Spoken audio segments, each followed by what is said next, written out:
conditional probability. So moving on to Venn diagrams and conditional probability. So we're given the probability of A, the probability of B, and the probability of A and B. We represent this information on a Venn diagram. That's straightforward. And the missing probability here would be 0.2, so they all add up to 1. Now we're looking for the conditional probability of A given B. So we need to do a restriction on our sample space to event B only. So only this event, our focus should be on everything that's inside this circle for event B. Everything else, that's this region here, this probability here, can be ignored. So we now have this. This is the restricted sample space. The total probability for this is the sum of these two. So we have 0.4 if we add them together. And the probability of A in here, so which part of this represents A?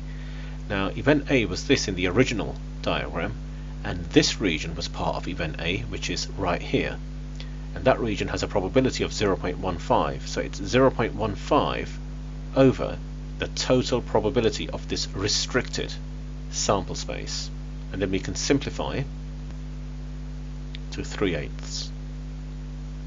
And the process starts with this event here, the one on the right hand side, because this is the probability of A given that B has already happened.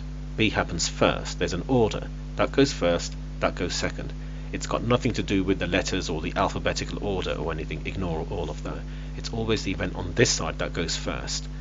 So we do a restriction. So I restricted everything to event B here. The sum of these two was 0.4. That's going to go here. And then looking at the left hand side here, event A, so which part of this is event A? It was this region here, which is 0.15, simplifying to 3/8. Part B, so again we're looking for a conditional probability, and on our Venn diagram we have to do a restriction to this first. So we start with this, A or B. So what does A or B look like on the Venn diagram? Well, it's this shaded region here. So if I take a copy of this, just the shaded part, so on this diagram, if I add up all of the probabilities, they add up to 0.8. So that goes into the denominator. Now looking at the left hand side,